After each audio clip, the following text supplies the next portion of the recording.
I organize my day and my priorities based around what I am really good at and what is kind of coming to me energetically. Hey guys, Dino here from The Way, and I am super excited because I have a new friend. I met this guy, Scott Valins, through a coaching program at Go Coaching, and I was just really impressed by the dude. He was always engaging. He was always offering help. He was always authentic.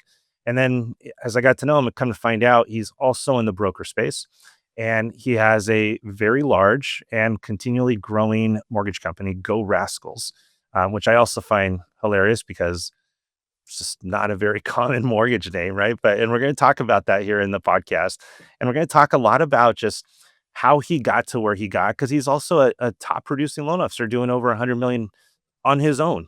Yet he's still the CEO of a large mortgage brokerage shop. So I'm really fascinated by how he does that because I know how much I struggle with trying to do everything that's demanded of me throughout the day. And this guy is doing it super successfully. So I hope you guys enjoy the show. All right, guys, without further ado, here's Scott Valins from Go Rascals. Welcome, man. How are you? Good to be here. I'm good. Yeah. Thanks, Dino. So brother, I got to first ask you right out of the gate, like Go Rascals. It's kind of a unique mortgage name. How did that come about? Yeah. You have to remind me. No, I'm kidding. We're super proud of our name. It's been a journey for sure, but I think as we become a bigger company, really two things have happened. Number one is it just becomes a name that people are familiar with, and then you don't really think twice about it. It's just a sound that comes out of people's mouths. And two is like you can build a following with marketing, and you become a brand name in certain areas. And so then it just becomes again like a unique creative name that everyone's used to. But the origin, I'd have to take you back to 2019, 2020, when I was starting up the company with my partner David. Um, our original business model was to be we're based in New York City. Brooklyn, New York is home, and where our office is. And we had an idea, or our original plan for our business model was to bring inexperienced people into the industry. Right? I feel like everyone goes through that phase as a leader in the business where it's like, I'm going to go that route. I'm going to be a steward to the industry and try to bring in fresh blood. Usually they're younger. And let's help our industry have legs for many decades to come. Um, so we wanted to recruit locally. New York City's kind of a weird market. It does attract a lot of people out of college coming to New York City wanting their first kind of entry level job. We knew we would be competing with the tech space because it's so huge in New York City. And what comes with the tech world is usually pretty funky company names. Google again, like we're all used to Google now. I think it means what, like a hundred zeros, or it's some like it's some real number, some real word, right? It has meaning. But I think if you interviewed someone 30 years ago and said, is there a use case for the word Google ever being a company's name?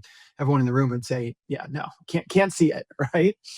So we compete with the Googles, the Facebooks, the Yelps, all those, I could keep going. So we knew we had to have a little bit of we knew our company had to feel techie to compete. If we just considered ourselves, just this plain vanilla kind of boring old fashioned mortgage company with the words best or guaranteed or any kind of words like that in our name, I think it might immediately disqualify us from the interest that these kids out of college were looking for. So, long story short, we spent a lot of money going through a whole exercise with like a big high end branding agency, and they put you through this whole.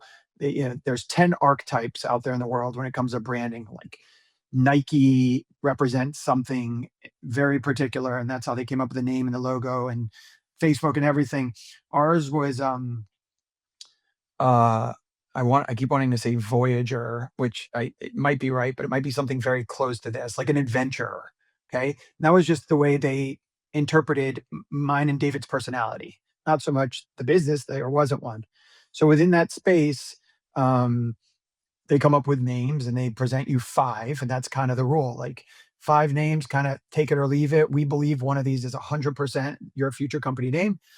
If you don't like it, once in a while, we'll go back to the drawing board. But we're so confident after spending 2 weeks and thousands of dollars with you, like, you were going to love one of these names. And four of them were actually quite rough. Like, couldn't wrap our heads around them. One was hydrant. Uh, literally. And now that we have this dog, element of Go Rascal, you can only imagine what the purpose of the hydrant was. Um, and so Rascal was in there, and I think of the five, it was clearly the winner. I think at first we were still like, we might have to pull on that next round of names here, but they helped put like the dog theme behind it to take it from like a mischievous style rascal to more of a playful, fun, obedient, by your side kind of element in the dog. So they brought it all together as for us with the branding, and yeah, we kind of fell in love with it and ran with it, and that's where we are today. And now we're a much bigger, not so like hyper local company. We're not recruiting kids interested in tech out of college, but the name is stuck. Yeah, no, I love it. So last night we were out with some friends and haven't seen him in a long time. And the guy happens to be a designer, and he makes like signs and backgrounds and sets for Hollywood and all that stuff. And he was asking, we haven't seen him in a long time. So he was asking a lot of questions. Right. And he's like looking at my shirt. Right. And he's like, yeah, I mean, I guess from my designer standpoint, I just don't get what you guys do when I see your shirt. I'm like, well, to be honest with you, I'm okay with that because the real logo has lending right underneath the ethos here. And I'm like, and I can't stand it. Like, I would never wear a t-shirt that said lending on it. Right. Like, I would wear your t-shirt. I think they're actually pretty cool. And then I love the actual like definition or meaning of ethos. So I wear it, but I would never Right. wear guaranteed Yeah. rate or, Right. quite honestly, right? Like I got this gift bag from Rocket. We were up there recording a commercial, filming a commercial yesterday. And they gave me this gift bag. And, we start going through and it's like, I'm not going to wear this hat. I'm not going to wear this t-shirt. I'm not Yeah. going to use this like notebook. It's just like too much. So Yeah. I I think love the it's fact that you guys are different. and I love the fact that you just have ethos without lending. I will say that one of my good friends who's like in marketing did say to me at one point, he's like, you're missing out on truly marketing like what you do on your shirts and hats. And so I get that side of it too. They know when you're not a walking advertisement, but on the flip side, people ask questions. It's a conversation starter. And I don't think you or I are all in on the only way to get business out there is to market ourselves on our head and our body. Yeah. So yeah, Yeah, not at all. I mean, I wanted to have something that my people would be proud to wear, not ashamed to wear. Anyway, we can move on past that, but I love the fact that you guys are so different and you do it boldly. So I love it. All right, so who the heck is Scott Valins? Personally, professionally, all of it. it's a good question. Personally, professionally, I mean, I guess I could take you back to my background in mortgages. This is kind of all I've known since college. Um, I graduated in 2001, and by 2004, I was in this business out in LA, close to you. I did 6 years in LA. I went to college. I went to Cornell University in upstate New York. Originally a Florida boy. I think my bones were brittle, and I was freezing after 4 years in Ithaca, and did a couple years in the city and said, all right, it's time. What am I doing here? I don't want to go back to Florida. I want some warm weather. Go west, my friend. Right. Um, so I ended up in LA, doing LA things, which were entertainment industry stuff. But I wasn't, it was just a way to make money and have a job. And then, yeah, fell into this industry like so many of us, met some people that were in the biz that kind of gave me a shot. Joined a brokerage in 2004. And I've only been in the broker channel my whole life. Never, or my whole career, I should say. Can't say for my whole life. We'll see. Um, and that's been fun. I Part of me wishes I got to experience the retail side once to really know what it's all about, not just hear about it. I hear you laughing, Dino. You're probably saying you didn't miss anything, but there was a period of time, what, like 2009 to 2011 or 12, where it made sense that everyone was I flocking to retail. I finally did it because I was a broker my whole life until Mhm. I hung on from 2008 to 2012. And at 2012, I finally just gave it up and shut down my company, went to the retail side. And I have to admit, for a minute, I actually really enjoyed it. And it's probably just because of that period of struggle I was in, right? It was nice having an IT department. It was nice having a marketing department. It was nice having, somebody that did everything. And then the real kicker, it was really nice getting to go on the President's Club somewhere really nice every year. Like, that was cool. I liked it. But then at the end of the day, when pricing, was like right in your face, I was like, I can afford my own President's Club trip with my wife and anybody else I want for that matter for how much money I'm giving up. I can afford my own IT guy. I can afford my own marketing guy. I can afford all this stuff on my own pretty much with just like a handful of loans. If I only closed a handful of loans, that alone would have been enough to cover an entire team for the difference in pricing. It was crazy. So you pay Yeah, I for hear you. a lot of that stuff. Yep. Yeah, I never got to go on a president's trip, but I'd like to say that, like, every vacation I take is my own Yeah. president's trip with exactly who I want on my boat, right? Yeah, exactly. Um, So let's just throw it out there right now, because I want everybody to know I was pretty floored when I saw your numbers. Tell me your, I mean, here we are now at the beginning of February 2026. What did 2025 look like for you? yeah, we did about, I think, 3.7 billion, about 7,500 transactions. And I think we ended the year at like 352 LOs on record. And where did you It's start funny. beginning of 2025? Yeah, it was like I was actually, well, would I be floored that our unit count and volume count moved the same? I guess not, but it was like 78 to 79% growth on units, volume, and LOs joining the company year over year. The LOs joining the company, I was surprised because that doesn't necessarily match up, but units and volume, go hand in hand. So yeah, it was another big leap of a year for us. Um, yeah, super exciting, fun, and yeah, thank you. It's interesting too, though. Some might say, like, where did things break? That growth is that growth sustainable? But we averaged about, 12 to, let's call it, 12 to 14 new loan officers onboarded each month. And so there was never a month where we brought on 50 and then nothing for the next 3. So it felt very stair-steppy growth. It didn't feel like, "Oh my god, things are definitely gonna break," or they are breaking.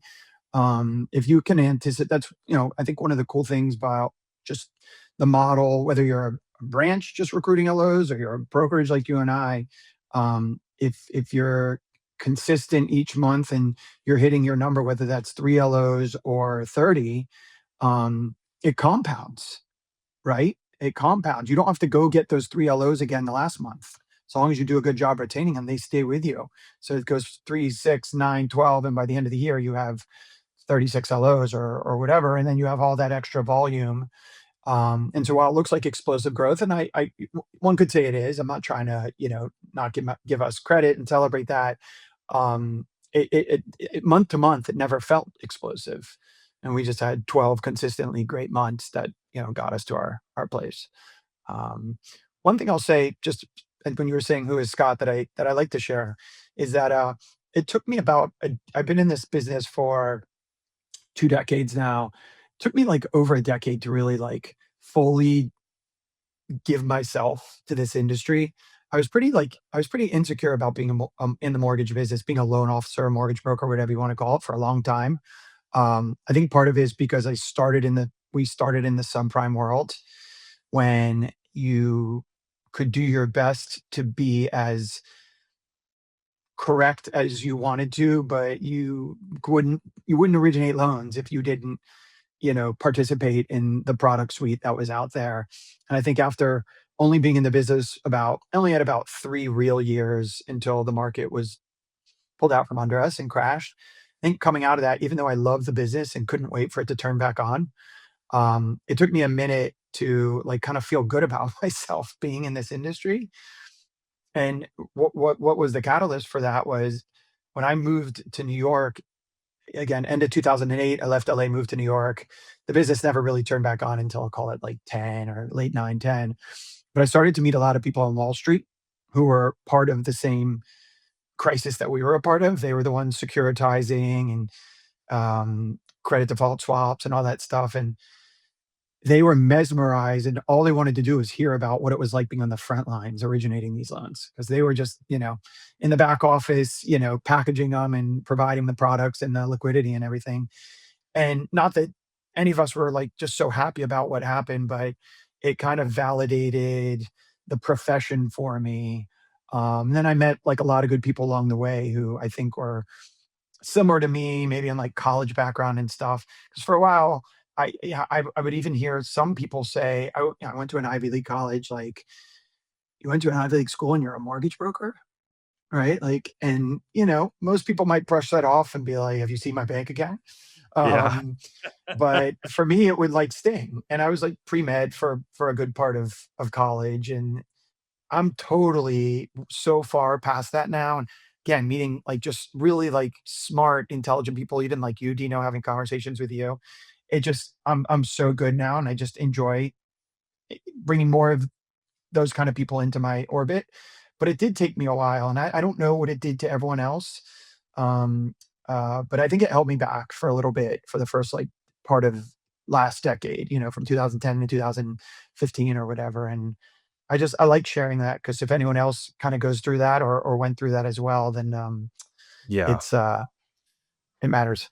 You know, it's interesting. I guess my journey, I can't say I was ever like not proud of it or anything like that, but when 2008 hit rock bottom with it, right? And for the first time, and I'm probably one of the most optimistic people that I know, and I don't allow the negative talk and the negative anything, because I always try and figure out a way to spin it. My vacation home just caught fire a couple weeks ago, and just to give a quick little example on it, and it's like it was it's a little devastating, right? Like, when we bought it, we took it down to the studs, we remodeled the whole thing. My wife put her heart and soul into it, and and then all of a sudden this happens, and I'm handling my wife's emotions more than I'm handling the whole fire thing, right? Like, that was the bigger piece. But then a friend of ours asked, "How are you guys dealing with it?" And the first thing that came out of my mouth was, "I mean, it's okay. They're gonna give us loss of use. They're gonna buy us all new furniture. We're gonna get all new floors. We're gonna get all new everything. So at the end of the day, okay, we're gonna take a few months off from being able to go there, but we're gonna get practically a brand new house out of it. It is what it is." You know what I mean? So when I look at 2008 and I go back to that, I had this moment finally when things got so bad. I had a moment where I thought, "What am I gonna do?" Like, "What am I gonna do?" And and then I kinda looked back and I was like, "I am barely working right now. There's barely any business to be had, and I'm still making over $100,000 a year," which felt like I was in the total in a complete shithole because I was so broke. But when I looked at everybody else I was doing loans for, they were, you know, happy because they were making $100,000 a year back then. And I'm like, and I can do this on the beach. I mean, I'm barely working right now. So I had to step back and be like, perspective. Everything is perspective. I love that word. I still use that word all the time because I feel that sometimes we get so in our heads about certain things. You about being an Ivy League pre-med and, now you're this, but the one thing that I'll say they can't come when I come back to the story, I'm saying I, at some point in my life, stopped worrying about how much money I was making. And I really, truly started caring about the people I was helping more so than the business. And I went back to like this feeling inside of I'm helping people. And when that changed, when that triggered, all of a sudden everything changed inside and out, right? Like the way I did everything and approached everything mattered. and because I was helping people. And then from there, you know, the business just kicked in. Like amazing how that happens, right? When you change your perspective on things. So I think, you know, when I look back to pre 2008, people were just trying to make money. It was all about the money. And I think a lot of the guys that are in it now, especially when they survived 2008, they're good people. I mean, they care about their business and how much money they're making, but they actually want to help families as opposed to close deals. Yeah, it's cool. The phrase I've learned that I think you're describing is a term called like self-organizing. So like motivation can come from a bunch of different places, and some people could be like, I have a financial goal because I want to buy a new house, or I want to get buy my mom a house and stuff like that. And you put the math together and you say, if I do X, Y, and Z at this date, I can achieve that accomplishment, and I can meet that goal, which I think is great for people that have those. My success and my motivation, I consider something called more like self-organizing, meaning instead of focusing on the numbers and the number, the exact like amount of money you're going to make or the exact number of people you help, it's more kind of aligning your day and your interests with things that like bring you joy ultimately. And I think that when you bring up perspective, that's a bit of the gift of our industry, that it's a good reminder of how lucky we are, those of us that are either have been in it since 2006, 7, 8, or before. That means if you're still in it today, you've done really well, right? The last 15 years, outside of the last couple, have been incredible. And some people have found their success through, again, like hardcore goal setting and everything. I think others of us have worked really hard and followed the momentum and the joy and the opportunity, and have found success that way. And so I really feel like it's hard for me to put like a goal on a post-it note and just go attack it every day. I work really hard and attack what's in front of me, but I organize my day and my priorities based around what I am really good at and what is kind of coming to me energetically. So let's talk about you for a minute. You told me what Go Rascal numbers were and Go Rascal, achievements, but I have to marvel a little bit about what Scott Valins' achievements are personally as a mortgage, advisor, because your personal numbers are huge, and you're running a pretty big ship. And I'm trying to get to where you're at, and I'm struggling with trying to do both, right? I actually decided to burn the boat and not originate anymore so I could be all in on this. And then I think about, I mean, the only time I talk to clients are when they're my old clients. Like they're my clients, right? They've been my clients for over 20 years. I'm not gonna not talk to them. But man, how do you do both? And let's start with, just so everybody knows the magnitude of it, what were your personal numbers last year? I think I closed like 110 million personally, with and like 160 something units. I don't have the exact number, but that's Yeah, what should close be enough. You're over in the 100. Scotsman guide. Yeah, over 100 million. I think what I've gotten really good at, and is not really ever getting involved in a file post, call it contract. Like one of the and I love guidelines, and I love fighting underwriters, and I love fixing and solving. And the best LOs know could take a loan all the way through and wear every hat, right? You could, I could, and I think some of the best LOs, when they have free time, will just stick their nose in and get involved in a file, even if they have a good team under them. They just can't help themselves, right? You want to close, you want to impress, or you just want to scratch that itch. You love looking at an approval and seeing how many conditions come out and going and advising a customer on what they need to get to clear a condition. Because my day is so busy with recruiting and leading our sales team, our LOs, and just being the CEO of a large company, I don't really have a choice. If I wanted to do that, it would be at the bottom of my list, and by the time I would get to doing that, it would already be tackled by my great team. So all I do with my files at this point, when I have to, is like you said, is speaking to the client initially if it's like a warm referral from a VIP or a family member or a close friend, and doing some lift at the kind of pre-contract stage. And after that, I'm thankful that I get to really stay out of it. Once in a while, my team will pull me in to throw some weight around, and I think you can really segment off the amount of time you spend in a given day. I like to tell people I spend about 10 to 15% of my day on average on anything related to my production, and the other kind of 85% is on the business. All right, so I'm gonna now that you said that, I'm gonna just kind of go down this lane for a minute. Um, the fact that you say those numbers tells me that you're probably a pretty structured guy, and you have a way that you do things. So you say 10 to 15%. How do you how do you even allocate that? Or how do you structure your day so that it doesn't get away from you? This has been a really big thing for me. It started a long time ago, but about 4 years ago. Have you heard of Parkinson's law? No. So have you read the book Science of Scaling?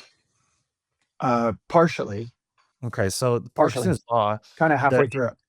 the easiest way for me to explain it is when you go on vacation and you know you're going to be gone for a week, and Thursday is the last day you got at work. You somehow, some way finish all of the work that you were behind on and everything that you're supposed to do for the following week that you're going to be gone. And then at the end, you clean your desk and you go home. And somehow it's like your desk is cleaner than ever. Your emails are gone. And it's amazing how you do that, but you can't do that every day. So I've been hyper focused on my structure and how I do things because I love the aspect of always getting better. So I want to go down this lane with you. you. With you, I mean, your company is much larger. You're doing quite a bit of business, more so than most loan officers out there, and you have a family with I think a couple kids. What does this look like? Like, how do you structure your day so that you can get through the day? And how many hours are you working? And when do you start your day? Yeah, I don't think I'm gonna really blow anyone's minds. I start my day around 6:30 in the morning. I'm not a super early riser. I have 2 daughters who I help get off to school, a bit between, like, 6:30 and 8.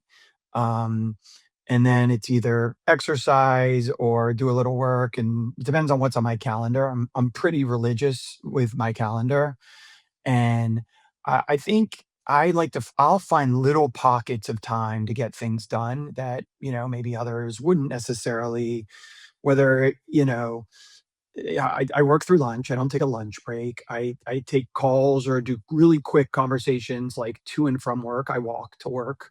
So I take advantage of it. So I'd like to think that between, call it like, 8:30 and probably 6:30, I usually am like walking home and try to be in the door by 6:30.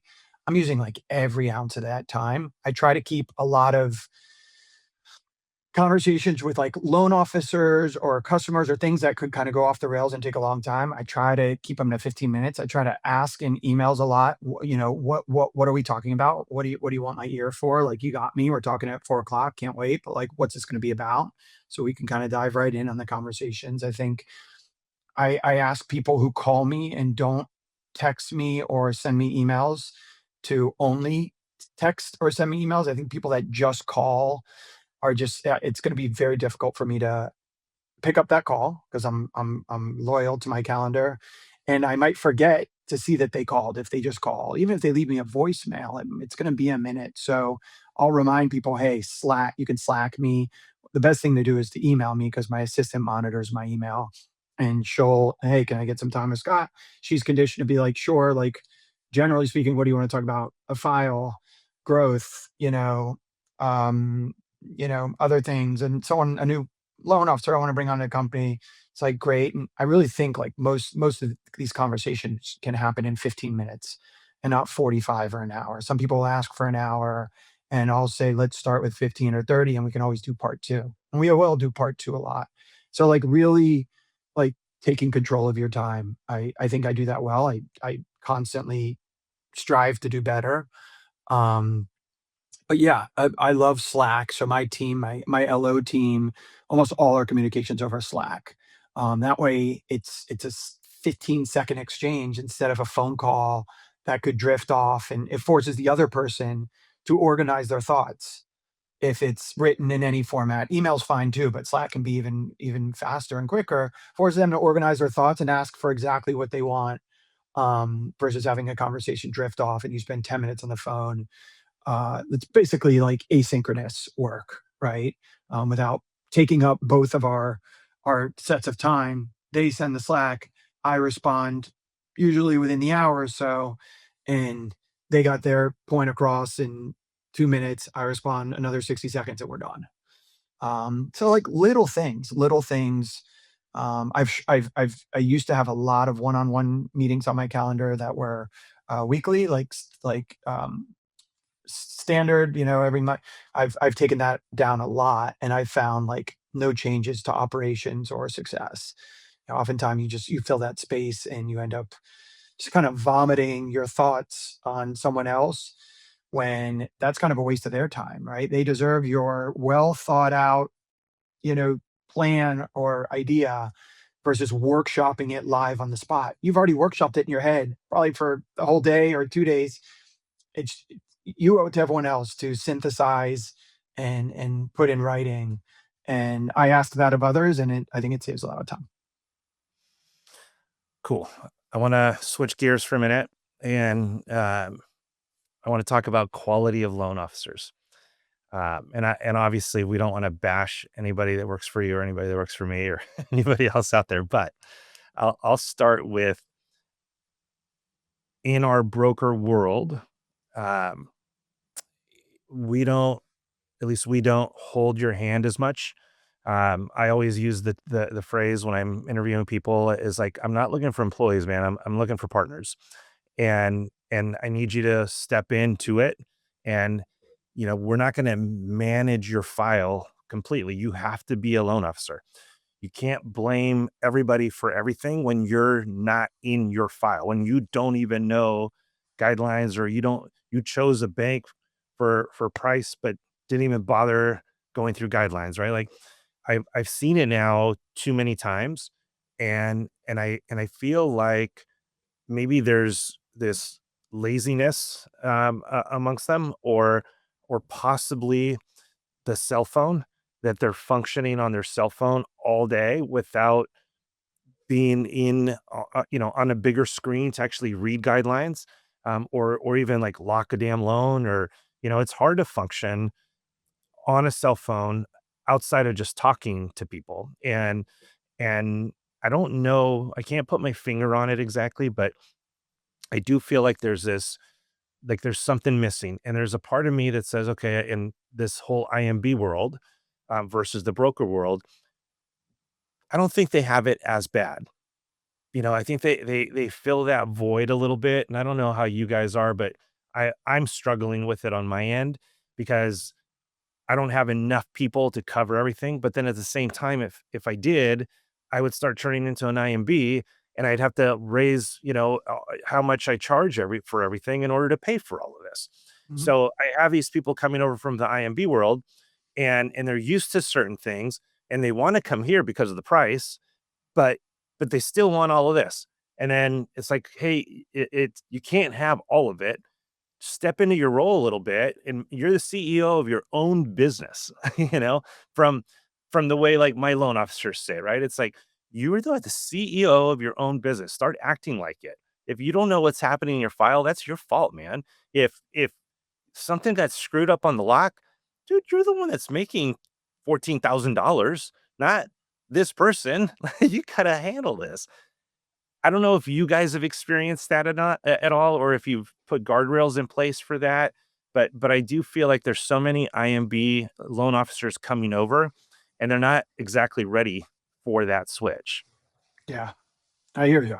It's definitely a pain point, and I think the more you can kind of be on the offensive around that when LOs come on board versus trying to kind of play whack-a-mole and like fix things when they feel like they're broken when you believe they're not. I think it just makes it harder, and there's often tension and whatnot. Speaking from our experience, I'm fortunate that we have, at our size, we have a lot of LOs. I would say a handful of LOs that are just unbelievable givers. And we have a lot of LOs that are good givers, that are always willing to help out, especially if it's virtual, meaning like someone posts something on a message board, like an LO is, very inclined to see it and immediately drop whatever they're doing for a minute and write a nice response or tag someone else in to really help the person out. Then we have a few LOs that will, you know, spend 15, 20 minutes like on the phone with a new loan officer when they see them stuck or they appear lost. And I think having the ability to kind of rely on our workforce and our awesome team of salespeople to help their peers out has been a huge like unlock for us because you're right, you can't do it. And to a degree, it's not available in any structured way, right? Like even what I'm describing, not like I went and said, all right, give me 15 volunteers. You guys have to be in our school room, from 1 to 3 o'clock. No, it's again, it's a bit of this like kind of self-organizing thing where maybe they see the way I like to help in larger scale. I mean, I'll do one-on-ones, but I hold 2, like, live sales meetings a week, and the back half of each sales meeting is just 30 minutes with me and a bunch of LOs, and we shoot the shit, and they spit off a lot of questions, and a lot of other LOs in that room will help and answer. So it almost introduces that environment to that new LO to be like, "Oh my god, it's cool. There's 50 LOs and Scott doesn't know FHA guidelines really well, but Thomas does, and he just solved it for me," or said, call me after you hop off for 5 minutes. I'll walk you through what you got to do here. And I think if that's not necessarily organically happening in your place, I bet you have some LOs that just love working for you and with you that you could tag and say, hey, like, can you look out for these things, or can I pull you in by just tagging you into an email or some kind of exchange and ask you to spend some time helping an LO that seems to be like veering or drifting? It's like power in numbers really makes a difference. And I think LOs that choose to help, I think most LOs who are in a good place and like happy where they work are inclined to help out the new guy, A, because they've been there before, and B, it like feels really good.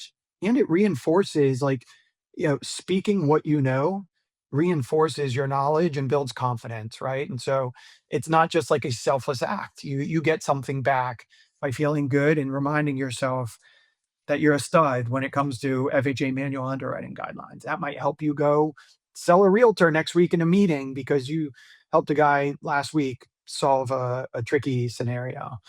Um, but the second thing, just to address the other side, is it's true. I think there's a bit of an avatar, potentially not issue in our industry, but you have to be careful of, right? And I think the more you can snuff that out when you're recruiting and interviewing and being honest about the model and what you provide and what you do provide, and not having those walk in with expectations that aren't met. And I'm not suggesting at all that you're doing that, but I think that can happen in our industry.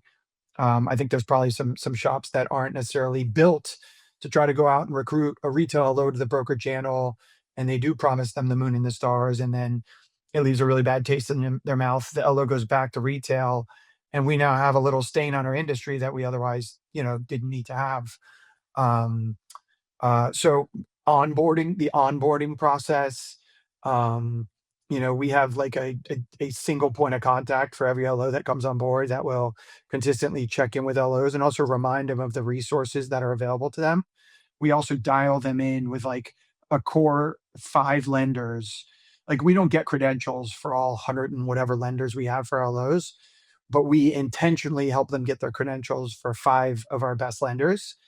So we try, like you kind of mentioned guardrails, we try to direct them to a place where they're going to have the best experience on their. It's almost the way like Andy Reid calls the first 15 plays of every game for the Kansas City Chiefs. No matter what the defense is doing, he presets those and then he pivots off of that. I think the more you can almost when we sell our model to be independent, we can't tell an LO, these are your first 15 plays, get in line or you're out. That's not our ethos.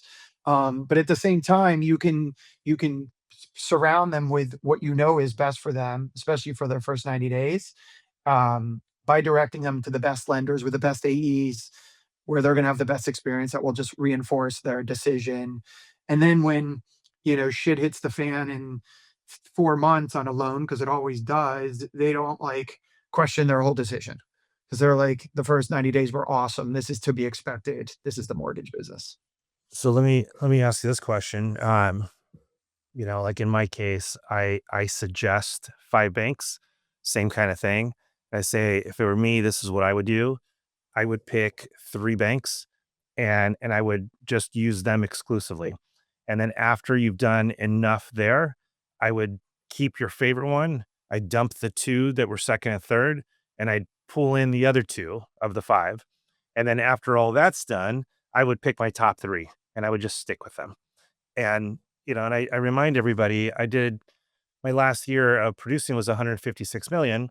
And I didn't even have Loan Sifter or anything. I had my bank. I had predictability. I had everything I needed within that, and I stopped worrying about 20 basis points here or whatever there, because I I didn't. I felt like in order to grow my business, I didn't.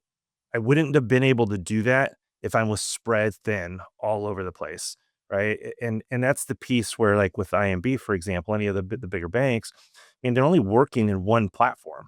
They're only working with one bank, even though there's multiple in the background. It's easy. And I think what happens when people come over to the broker world, and this is just for anybody listening, because I know if you're not here, you're probably thinking about it. It's hard not to because of how good our rates are. But my goodness, it's just like a kid in a candy store. And my biggest advice to everybody is chill out and narrow down your focus, because it can get out of hand really quick if you're all over the place. And believe it or not, your support staff would appreciate you 10 times more, because they don't want to be in 10 different portals either, and it gets difficult. So I love what you said. I suggest it. You actually only give them 5 logins. That's a much better approach. I think I'm going to start doing that.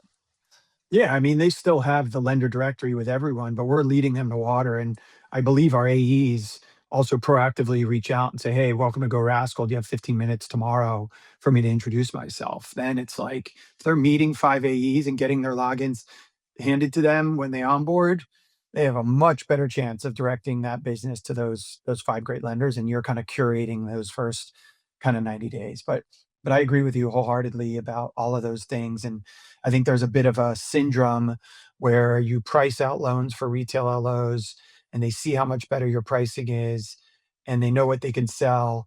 And then they come, and if they use Arrive or Loan Sifter, they see even better pricing than they ever needed there to make great margin. They want to send a loan to that shop that's at the top of Loan Sifter, despite the fact that they didn't. It's over 275 for like they don't need that top lender necessarily. But I think it's a bit human nature, and a bit like kind of you get wide eyed and say, "Oh my god, if I can get them even that rate, I didn't."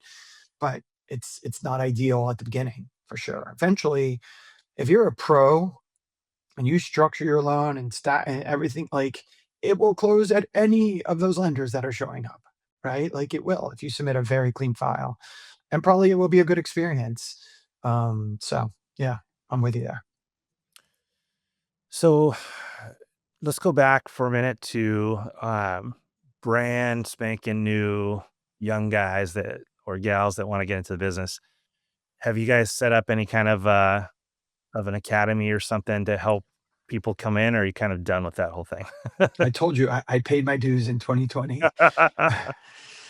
Yeah. No, unfortunately not. The way we operate and our margins and everything, we just at the moment it's not. I First of all, I believe it is a great business model. I don't think it's just a charity exercise. I do believe it's a great business model because with technology the way it is, you can take someone with no experience, if they have the aptitude, and they could be a great producing LO in 12 months, maybe even 6, if, you know, you're a shop that, can provide leads potentially. Or really, to me, it all really comes down to mentorship. more so than anything. I mean, so many of us have had mentors in this business that for one 18-month period of time or whatever, like that was the unlock that we needed to kind of explode and really understand how we were gonna grow in the business. So nope, don't do it at the moment. I think I tip my hat to shops that do, and I think it's important for our industry to keep bringing fresh blood into it. Um, and yeah, frankly, I like recommending LOs go to the retail side in some cases. Those that have like kind of good. I even think of like big box retail, like go to Wells. You know, they'll put you in a branch, they'll train you, you'll get swings, you'll get reps, and let's talk in 12 months. And if you know what you're doing, you know how to generate business, you'll even get a paycheck. Yeah. Um, would love at some point you probably will want to jump away and get a little bit more independent and entrepreneurial, and just stay in touch. I think people appreciate that. Yeah, for sure. Um, Question as far as mindset goes, and I want to bring it into eventually what your favorite book is.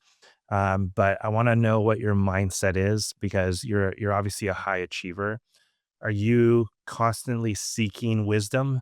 Or are you just too busy to? Or when you read, for example, do you just read stuff that takes your mind off of business? Like where are you at on that? How do That's you a good become question. a balance? uh, so mindset. Yeah, so my favorite book is probably the one that I'm reading in the moment. I'm not a guy that so yes, let's go back to like I am very much like a student of life, sometimes like to a fault. Like I'm impressionable and I think it's helped me a lot because I've been able to put my ego aside in a lot of instances and listen to what someone's telling me and just go execute.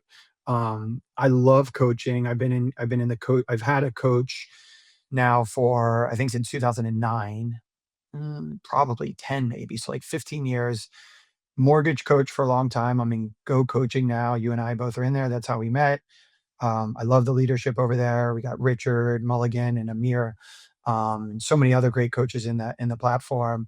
I also have an executive coach, and my partner and I share a business coach. So I have 3 coaches right now. It's a little rough on the P&L, but I, the day I some days I wake up and I'm like, all right, who's on the chopping block? And none are. They really all like hit hit what I need in a different way. My executive coach is like a therapist, right? Like full on. We'll do a whole session about my marriage, frankly, and like I will take so many things away from that and bring them right over to like my relationship with my business partner and the way I lead and operate, and you know, you know, just so much to say about that. Then my partner David and I are our business coach doesn't know mortgage. Now he knows it pretty well, but never knew mortgage. But he is just a high level growth strategy guy. We do quarterly offsites with him. We meet with him as needed, really. He's kind of like available whenever, a 30-minute call on the calendar tomorrow. But we do 2-day offsites with him, um, usually the last 2 weeks of each quarter to plan for the next quarter. He helped us integrate like EOS into our leadership and operation style and whatnot. And then my executive, oh, and then of course, this is mortgage coaching, recruiting, like tactics, like X's and O's, and they all fit together. And I'm really motivated by whoever I'm really talking to in the moment that has something valuable to share. You're motivating me right now in certain ways, just the way like you're holding yourself and how good your camera is and how good your lighting is. Like I was immediately influenced by that when we started this call. And so I'm always out there looking at, what other people are doing and thinking about, how it can help me. You have to be careful as well. You want to be careful about not losing like what I call like agency, which is like kind of control of like your truth and who you are, and not feeling like you should always be like that other guy. And so I think there's a fine line. I think that's where some of my like executive coaching helps me with that piece. But I went off on a bit of a tangent, but like as far as reading, I only really read business books. One of my coaches recently said to pick up nonfiction. I'm loving our book club. 10x is easier than 2x is what's in front of me. So like that's just all I'm thinking about right now when I read it and ideas come back to that.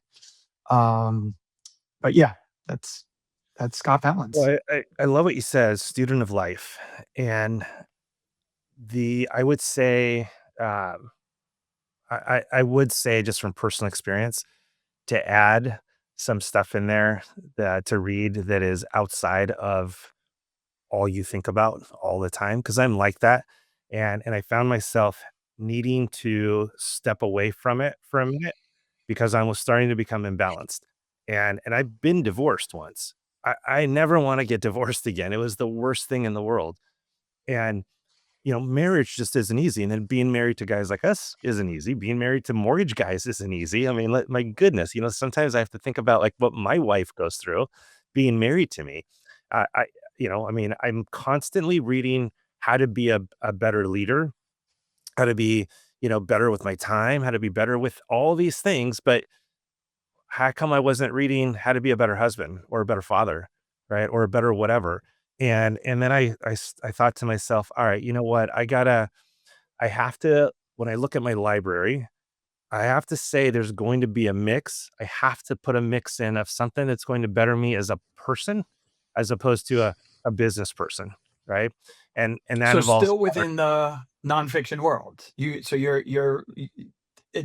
don't want it to be solely about like business growth, but nonfiction Yeah, around interpersonal things, yeah. Like there's a interpersonal book about raising relationships. strong daughters, for Hmm. example, that you should read, Yeah, right? sure. It's a good book. Um, And then my personal belief in God, right? It's like, hey, if I have such a strong faith, then why am I not reading more about that? And I read a couple great books that captivated me. And I was like, awesome. You know what? It was really good to step away from what I'm going to go do to make more money and to help more families and to whatever, to how to be a better person. And Yeah. and I think when I started mixing it, I became a better person, a better, well-balanced person, and I really think if I could stress upon, to you or to anybody for that matter, to not be so one-sided all the time. It's Yeah. important. So what is your Agreed. favorite book? Yeah. I honestly don't have one. Whatever book I'm reading is really like what I consider my favorite at the moment. I don't have a classic book. What's yours? Um, I love Good to Great.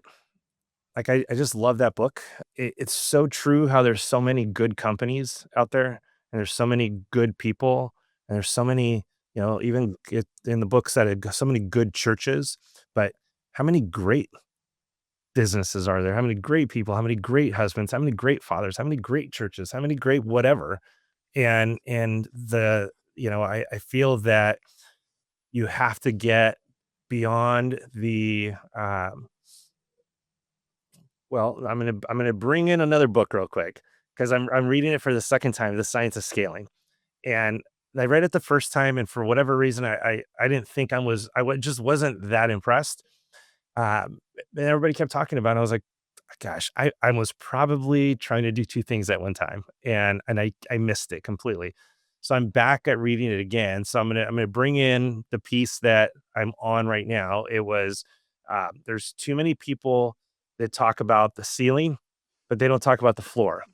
And you don't set your floor to a minimum standard, right? And that's how you're just you're Yep. Raising your floor. yeah, and you allow your Yeah. you try and hit those highs, but you allow yourself to get into the lows. And it's like, no, you have to always maintain a minimum floor. And that minimum floor is always going to be good or better. Anything above it is better. But don't ever let me fall below the good mark. So Yeah. I think that's kind of how I feel about that. Do you read paper books or do you read on a Kindle?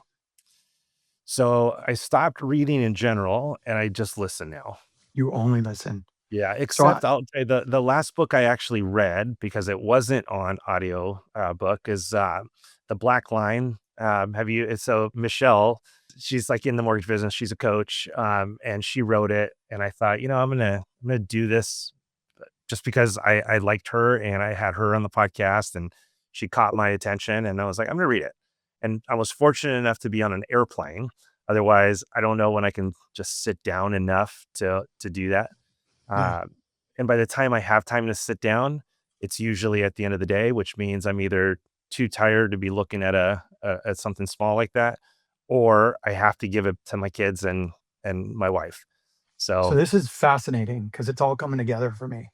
So I can't listen to books on tape. I can listen to podcasts because they meander and it's often storytelling and entertainment. I can't listen to a book on tape and really retain. I'm a visual learner. And I honestly just discovered that about a year ago as I was noticing in meetings I was having with people, if we would just talk it out and they would write me takeaways after, I would have trouble like remembering and connecting. And so I'm like, all right, now everything is agendas get put on the Zoom screen, everything. I'm a visual guy. Um, I have never been a great reader. I often like some of the easiest times to read are like in bed at night and I fall asleep easily. I'm a good sleeper. Like you put me on a pillow, I'm out. And I noticed my wife, sometimes one of our daughters is like in our bed or whatever, and we'll get into bed. And I noticed my wife always has her Kindle and it's lit just perfectly to not wake the kid. And I'm over here thinking, I want to read my paperback book, which I'm going to pass out. But if I put the lamp on, the kid will wake up. And so I just woke up. I was like, all right, I'm getting a Kindle too, and it's totally transformed reading for me. I just love how, I think a page on a Kindle is less than a page in a book. So there's a tactical getting through more pages. And now I'm realizing you listen. So in the time when you're listening in a car or whatever during like transition time, which is valuable on a plane, I'm usually working then because I can't read when I'm driving, but I could kill phone calls when I'm driving. So when we talked about organization earlier, everyone does it different, but I'm using those transition times to usually work because I can't read and on my Kindle. You're doing it to accomplish reading, and our days are all mixed. And it's so interesting that I don't know for other people that might be listening that are like, yeah, I suck at reading too. The Kindle has just completely transformed my interest, desire. I don't think I used to like opening a book and going to the page. There's just something about it. It might not be logical and having to physically turn a page. And I wouldn't call myself an avid book reader yet, but I'm on pace to read our book of the month by the end of February, and that's an nice. accomplishment for me. Yeah, that's awesome. I I will fall asleep within probably 5 minutes if I try reading a book. I do have a Kindle, and when I switched before I went to audio, when I switched over to the Kindle, you're 100% right. Such a different experience. Just became it was pleasurable to do it, you know? And then now I'm just working so much again, and my calendar literally is just completely booked. It's blocked out. There is no randomly calling me. It just doesn't work, you know, if it's not in the calendar.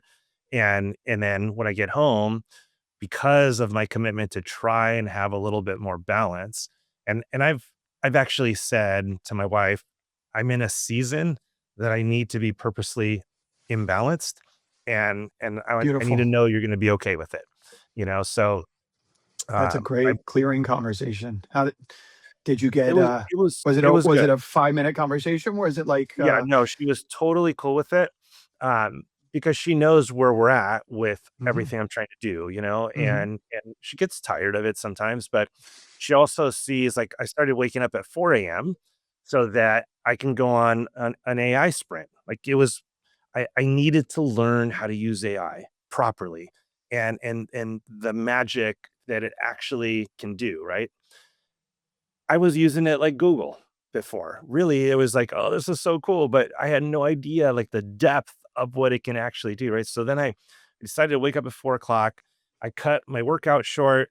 I cut my morning routine short because I always read the Bible a little bit in the morning, and and then and then I just said, "Okay, instead of taking that 1 hour of personal time every morning, I took 15 minutes. I stretched and listened to the Bible or my daily thing and then done, off to work, and I was hitting it hard by, let's call it 4:45 until 8:30, and all I did was, like, hardcore AI work, and it got me to a place where, I'm really happy with what I've learned. Now I'm trying to figure out how to implement all that and how to do all of these things that have been on the back burner for so long, or things that I thought would always be cool, but we were never big enough to do or didn't have enough money to do or whatever. And it's like, gosh, I can just do them now. so so now I'm just That's great. completing projects, right? And I went on a sprint for 30 days. It ended up being a little over 3 months, and I was happy about it. And then literally February 1st, I instead of 4 a.m. now I'm at 5 a.m. And then I'm hoping I'll do that for a couple months. Then I'm going to go to 6 a.m. because I know sleep is also so important. And, and it's like, I can't sacrifice my health either. I did it purposely for a little bit. And then soon enough, it's going to go back to normal. But like one Yeah. of the things I'll talk about, because you were instrumental in it, uh, so virtual assistants of all types, right? You and I had a really great conversation, and it helped me a lot because it helped me get over the fact that they're from a different country, and I don't know if I can trust them, or I don't know if I'm going to communicate well with them, or whatever the deal is. And you're like sitting there telling me how you have all of these different virtual assistants for all of these different things. And I was just like, I'm an idiot. Like he spends less on 10 different people than I do on probably two. You know what I mean? And you got way more coverage with some really talented, skilled people. So I actually, I don't know if you know this, but Sagan, I did sign up with them. Oh, wow. Yeah. Awesome.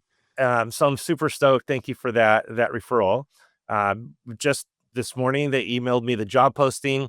It's going to officially go out. I hope by next week I start having some candidates, and I'm looking, and I still have my assistant, and I'm so loyal. I don't think I'd Mhm. ever like do anything, but maybe I can take some off her plate, because what happened is, with my deep dive into AI, the more I did that, the more things I started stacking, right? And then I started stacking them on her, and now she's overloaded. So, I finally just like stepped back, and I'm like, all right, I got to start acting like a bigger company, and breaking this up, because I'm putting all that on me, but it's not fair for me to put all of that on everybody else. So let's start divvying it up, and get like clearly defined lanes, so that we can operate properly. And just for everybody listening, obviously Scott and I are talking about like running a company, and right, but same exact thing, man. Like, if you want to be a high producing loan officer, don't do everything yourself, and don't make your one assistant do everything herself or himself, right? Like, have clearly defined lanes that people can excel in, and they can run in their lane without having to do stuff that they're not good at, or they don't know how to do, or anything, right? Like, that's the way to run a business. That's the way to run a successful, a loan officer, business as well. Yeah. First of all, I think it's really cool. Everything I'm hearing is just like so much in like intentionality from you, just the way you're structuring your day, the conversation you had with your wife, like that kind of communication style, I think is like so attractive and so necessary in our business and our world today.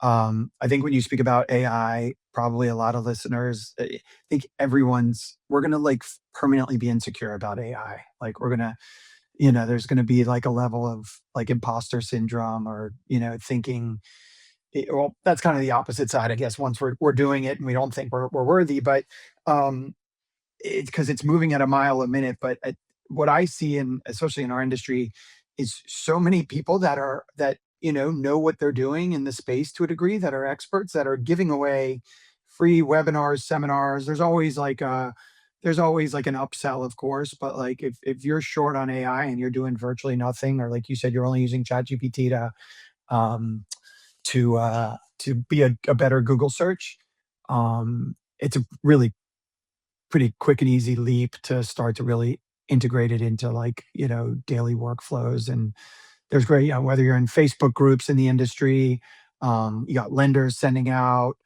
webinars they're doing to share, the ideal tech stacks or whatever. And once you get there, you could chill. Again, I think we wake up like, all right, I'm doing this, but oh, wait, what's Dino doing? Oh God, like, wait, Dino just spent 90 days building AI. Like, I'm screwed. And you're not, you're probably making something awesome, but there's a way to incorporate it into your daily workflows now, and you don't have to think about like the next thing you're incorporating right after you get this, working and functional. Yeah, for sure. All right, dude, we're going long, but before we go, I have one last question. It's my favorite question. I always ask everybody. Loan officer mind. Okay, like if I picked you up right now, dropped you off somewhere in the United States that you don't know anybody and all that, you still have all your same knowledge. You can't bring your bank account with you. I'm going to give you an allowance that's just enough to pay for your rent and a couple little minor things, so you're not like struggling, but you definitely don't have extra money to do stuff, right? You have to figure out how to make $1 million selling loans.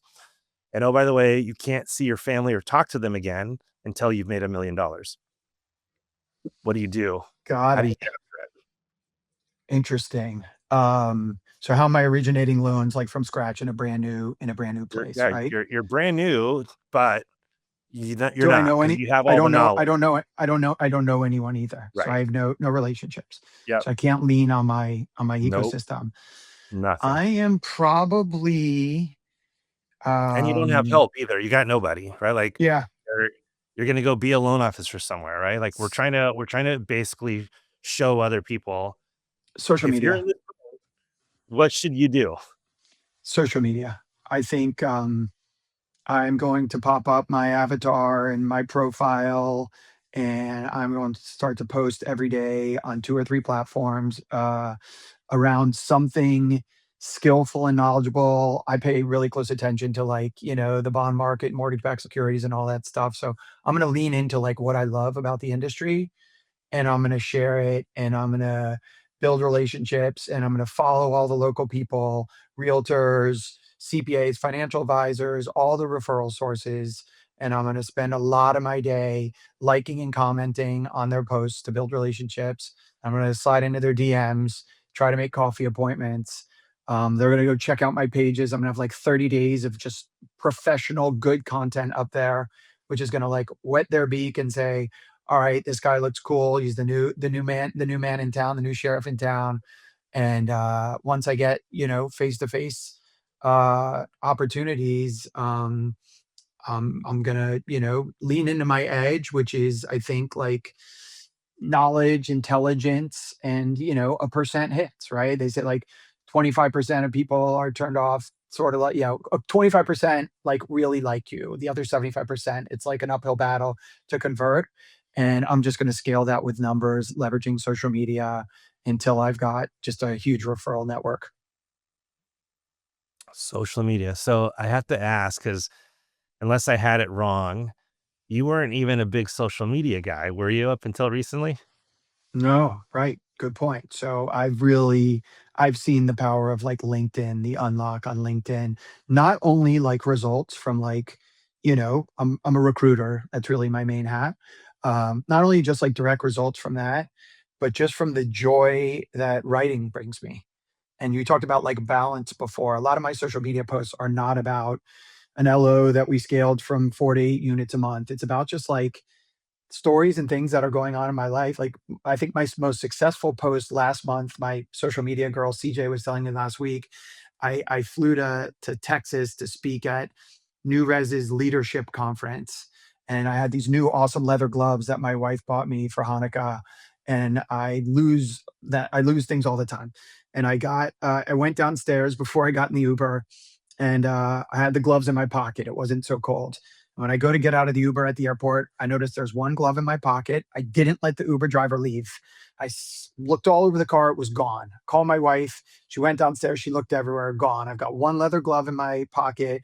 And when I was coming back to New York, it was going to be like 10 degrees and 2 feet of snow. And all I was thinking is I need these leather gloves to play in the snow with my daughters.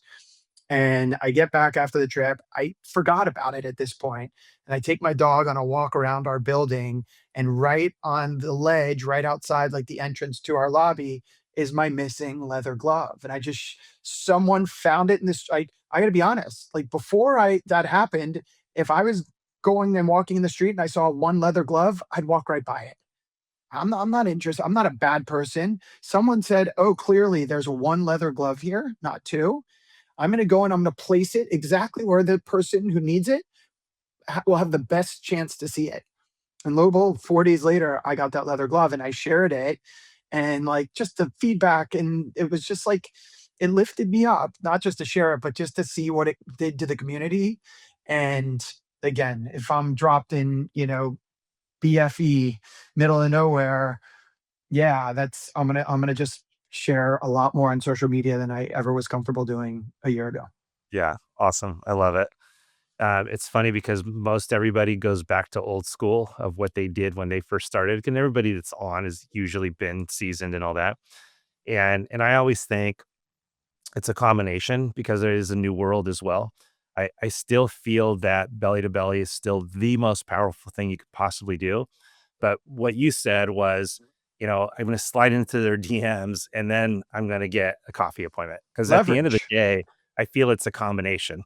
And I think it's, you got to fill your social with who you are authentically, though. Everybody tries to be fake. It's like, be authentic because I love what you said. Not everybody's going to like you. Like maybe only 25%. If you're lucky, maybe 50. But at the end of the day, who cares? If you get that percentage of people that like you and you like them, man, does work get good. It's fun. Totally. And I'll just say, I know we got to hop, but like I'm lean into your edge. If I was a comic, I'd be hilarious on social media with the memes and all this stuff. Yeah. If I was super creative, I'd soup each post up to make look so fun and cute.